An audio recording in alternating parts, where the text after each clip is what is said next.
Radio Publique Africaine.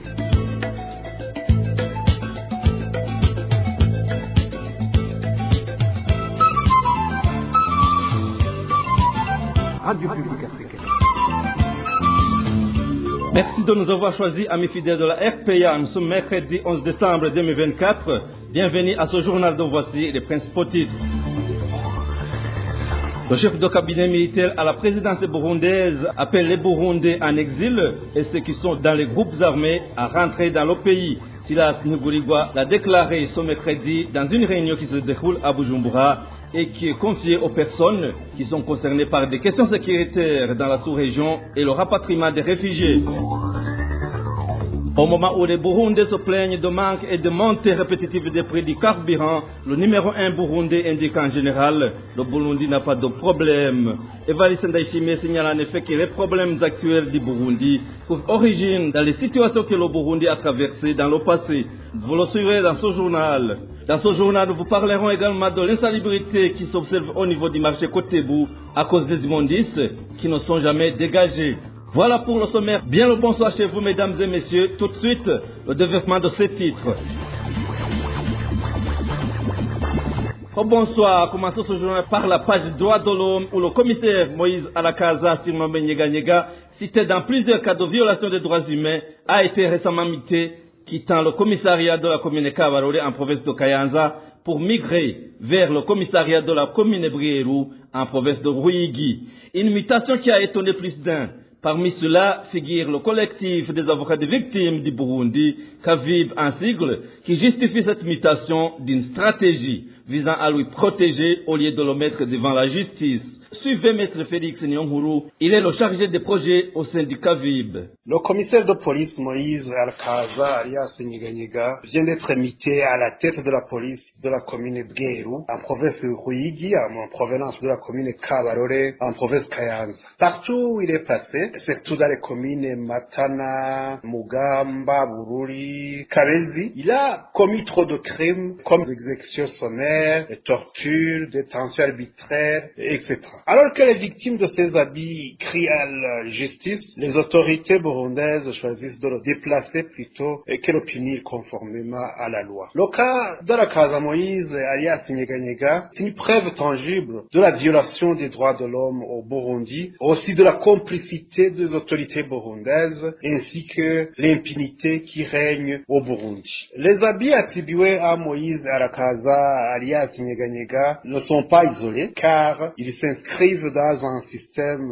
de violence documenté par les organisations de défenseurs des droits humains. Et c'est pour ces raisons d'ailleurs que nous demandons avec insistance à l'État du Burundi, plus particulièrement au président de la République, de prendre des mesures visant à assurer la sécurité et la tranquillité de la population burundaise, et surtout en désolidarisant avec ces malfaiteurs, car ce qui se fait au Burundi constitue des crimes de droit international, et ce qui veut dire que demain ou après-demain, ces auteurs ainsi que ces complices seront poursuivis et punis car ce genre de crimes sont imprescriptibles. Je vous le disais en titre, les Burundais qui ont pris le chemin de l'exil et ceux qui se trouvent dans les groupes armés en RDC sont appelés à regagner le bercail. Cela a été déclaré par le général Silas Nguligwa, chef de cabinet militaire à la présidence.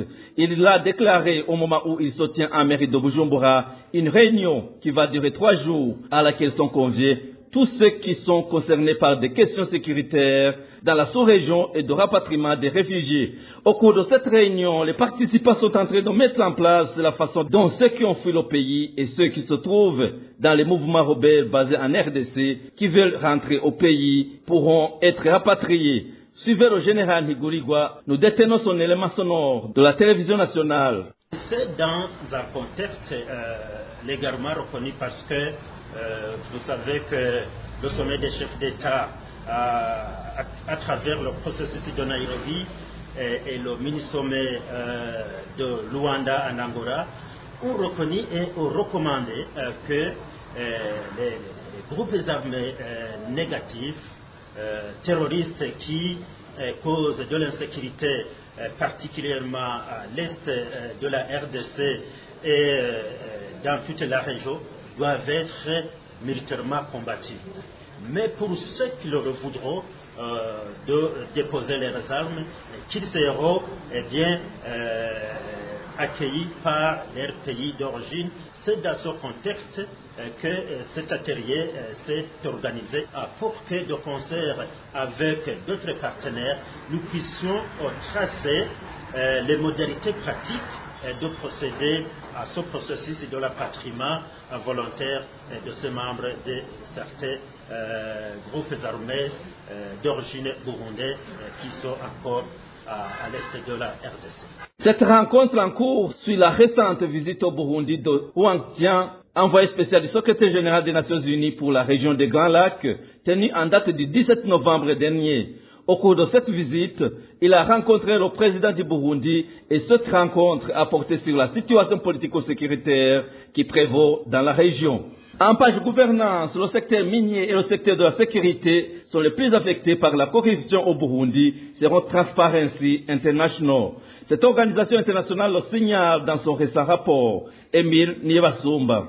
Les acteurs du secteur de la sécurité sont souvent complices de détournements de fonds systémiques, selon Transparency International, qui cite les membres de la police, de l'armée et du service national de renseignement. Les responsables du secteur de la sécurité se livrent à des trafics d'influence et à des abus de pouvoir, selon cette organisation, qui évoque, par exemple, les détournements de fonds publics, de fraude douanière et de détournement des réserves limitées de monnaie étrangère du pays pour financer des importations liées aux responsables du secteur de la sécurité et du parti au pouvoir. Transparency International évoque également l'exploitation minière, bien qu'il soit un producteur marginal de minerais par rapport aux autres pays de la région des Grands Lacs, le Burundi est confronté à une corruption systémique et généralisée liée à ces secteurs des minerais et des ressources naturelles impliquant à la fois le gouvernement et l'armée. Selon Transparency International, l'or, l'étain, le tungstène et le tantal sont les minerais les plus rentables et le plus fréquemment introduits en contrebande au Burundi et dans la région des Grands Lacs, tandis que des minerais précieux tels que le cuivre, le cobalt et le platine font également l'objet d'une contrebande. La corruption et les taxes illégales payées aux agents de l'État locaux sont omniprésentes dans le secteur minier du Burundi. Les paiements non officiels aux forces de sécurité de l'État sont souvent considérés comme légitimes par les acteurs miniers. Selon Transparency International, les sociétés minières et les coopératives sous-déclarent fréquemment leur production pour éviter les impôts et réduire le risque d'extorsion. Les agents de l'État locaux, censés superviser et maintenir l'ordre dans les zones minières, se livrent souvent à des fraudes minières ou acceptent des pots de vin pour fermer les yeux sur des activités illégales. Selon Transparency International, cette corruption sape les efforts visant à formaliser et à réglementer le secteur minier au Burundi. En page société, il se remarque de longues files d'attente des citoyens qui attendent désespérément du bus au niveau du parking, des bus desservant le centre-ville vers différents quartiers de la mairie de Bujumbura. Une situation due à la pénurie répétitive du carburant, indique différentes sources. Eric Nyozima nous fait le point. Se déplacer à mairie de Bujumbura est devenu un casse-tête pour la population. De longues files d'attente, des citoyens qui attendent des bus se remarquent au niveau des parkings, des éleveurs au centre-ville vers différents quartiers. Cet habitant dit que la situation est intenable. Les files d'attente sont très longues. Par exemple, tu trouves des gens alignés à partir du parking jusqu'à l'immeuble abritant la poste ou celui abritant la compagnie limitée. Les gens peuvent passer un moment sans même avoir un seul bus qui se pointe pour embarquer quelques clients. Cette situation engendre pas mal de conséquences d'après ces citadins qui se sont entretenus avec la RPA. Celui-ci parle de la perturbation des activités quotidiennes qui résultent de cette situation. D'abord, nous vivons dans un pays pauvre et l'on est obligé de trop travailler pour espérer survivre. La majorité des citoyens font leurs activités dans les endroits éloignés de leur domicile et cela nécessite d'avoir un déplacement. Et actuellement, étant casse-tête, certains travaillent dans des endroits où ils doivent payer des frais de location. Et aussi, ils doivent également satisfaire les besoins des familles. Comprenez que si tu n'as pu te rendre au boulot, il devient difficile de trouver l'argent pour ses dépenses. Ces habitants de la mairie de Bujumbura demandent avec insistance au gouvernement de trouver une solution pérenne à la problématique de pénurie répétitive du carburant. Merci Eric Niyonzima. Les prix des denrées alimentaires continuent d'augmenter en commune Rugombo de la province Cibitoke, sur la demande des habitants de ces localités. Ces habitants indiquent qu'ils se sont habitués à manger une fois par jour. Le point avec Walter Kwizera.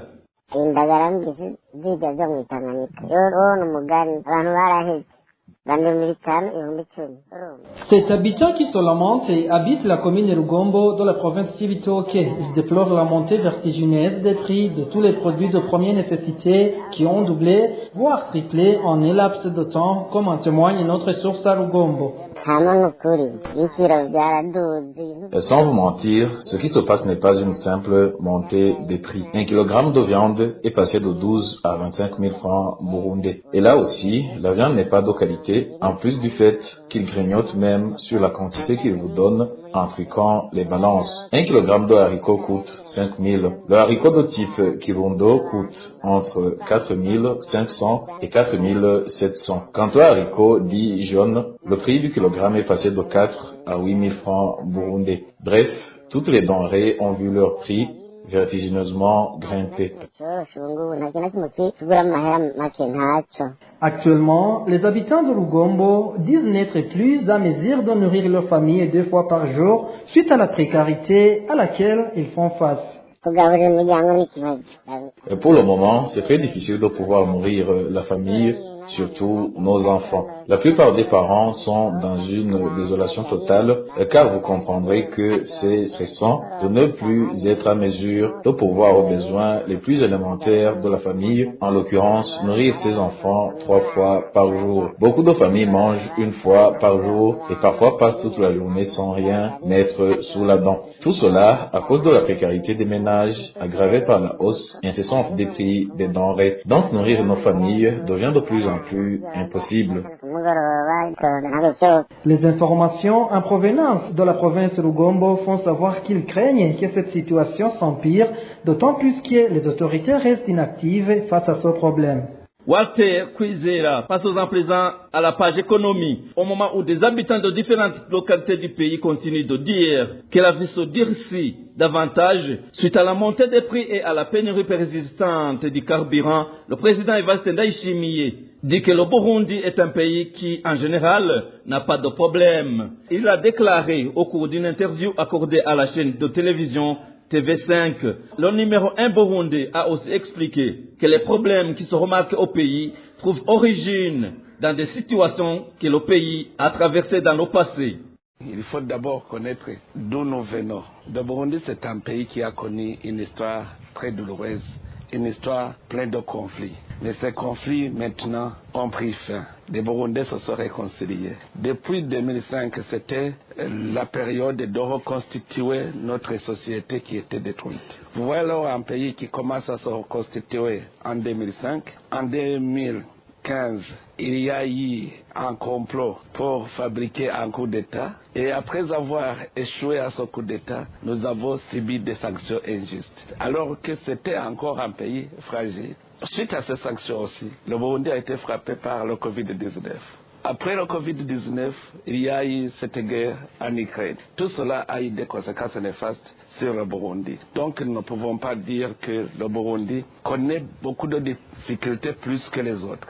Si par exemple vous parlez de pénurie des produits de première nécessité, allez voir ici au Burundi, dans la région, c'est le pays où la vie est moins chère. Allez demander un kilo de riz à Bujumbura et un kilo de riz dans les pays voisins. Vous allez voir que ici, c'est là où la vie est moins chère parce que d'abord, nous assurons la sécurité alimentaire. Donc, c'est la question de vie, la vie en général, il n'y a pas de problème. Si vous parlez de pénurie de carburant, d'abord, vous savez que le Burundi, c'est un pays enclavé. C'est un pays qui a connu des conflits où la politique énergétique n'était pas là. Aujourd'hui, les stockages se trouvent à Dar es Salaam. Ce n'est pas ici à Bujumbura parce qu'on n'avait pas prévu. On n'avait pas prévu cette politique en matière de l'énergie. Nous sommes en train alors de trouver des solutions pour cela. D'abord, nous devons constituer des stocks stratégiques ici à Bujumbura. C'est pour cela que vous avez vu que nous sommes en train de contacter les investisseurs pour constituer ces stocks stratégiques. Le gouvernement doit beaucoup plus renforcer de bonnes relations avec des organisations internationales de renom et des pays riches partenaires pour que le Burundi puisse obtenir des financements permettant de se développer. Déclaration de la PACSEM après la tenue de la table ronde des investisseurs et des partenaires du Burundi qui a eu lieu le 5 et le 6 décembre dernier. Faustin Ndikumana, président de la PACSEM, indique que des activités de développement de grande envergure nécessitent beaucoup de ressources financières qui ne peuvent pas être données par des investisseurs privés. Suivez. Et au lendemain de la table ronde des bailleurs d'offres qui vient de se tenir à Bujumbura, PACSEM donne un conseil au gouvernement. D'abord, les besoins qui ont été estimés par le ministre des Finances étaient à 30 milliards. C'est un montant colossal. Concrètement, le Burundi a besoin des infrastructures modernes, notamment les routes, les barrages hydroélectriques, l'aéroport, l'Internet, etc. Et les entreprises nouvelles pour donner de l'emploi. Ça peut être la création de nouvelles entreprises ou la participation dans l'actionnariat à travers la privatisation pour redresser des entreprises en difficulté.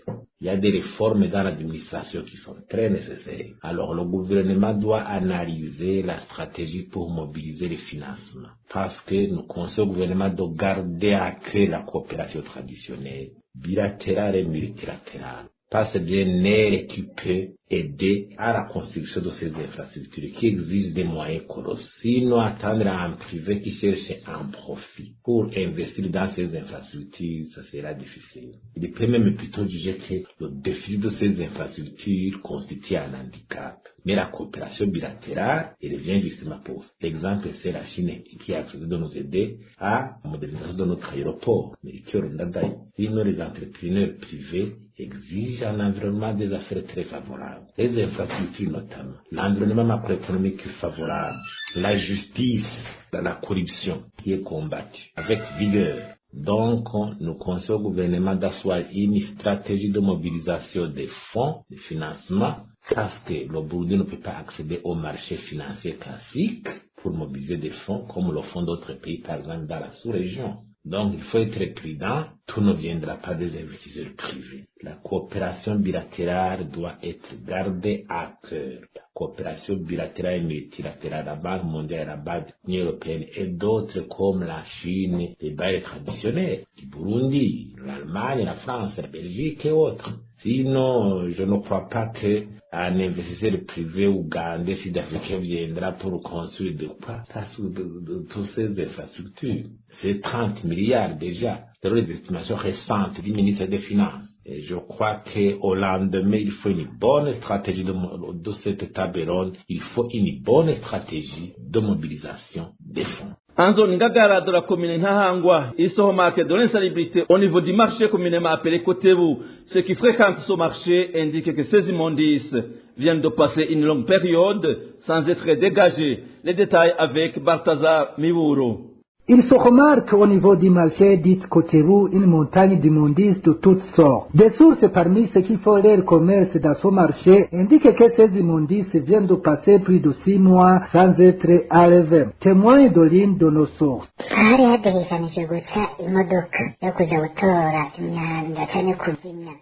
L'itinéraire qui avait été réservé au passage de véhicules venus enlever des immondices poussés de police est rempli actuellement d'immondices de toutes sortes et il y a des commerçants qui étalent leurs marchandises près de ces immondices. Si il y a des enfants qui viennent y chercher des matériels usés. Ce qui étonne nos sources, c'est que tous les commerçants ayant des stands dans ce marché dit Kotebu payent des taxes, mais qu'elles ne sont jamais utilisées pour rendre propre cet espace. Ce qui nous attriste, c'est que nous payons des taxes, mais que les déchets peuvent passer une longue période sans être enlevés. Si rien n'est fait, nous risquons d'attraper des maladies liées au manque d'hygiène. Demandons avec insistance que ces déchets soient dégagés. Les occupants du marché dit Kotebu demandent aux autorités administratives de dégager ces immondices. La rédaction de RPA a téléphoné l'administrateur de la commune de Nahangwa, Ernest Nyonzima, pour qu'il réagisse au propos de ceux qui fréquentent le marché dit Kotebu, mais il s'est abstenu de tout commentaire. Merci à toi, Balthazar Miouro. Eh bien, chers auditeurs, c'est sur ce reportage que nous clôturons le journal en français de ce mercredi 11 décembre 2024. Merci pour votre aimable écoute. Merci également aux équipes rédactionnelles et techniques pour leur franche et parfaite collaboration. À la présentation de ce journal, vous étiez avec Clovis Nyonzima. Passez de bons moments chez vous. Au revoir.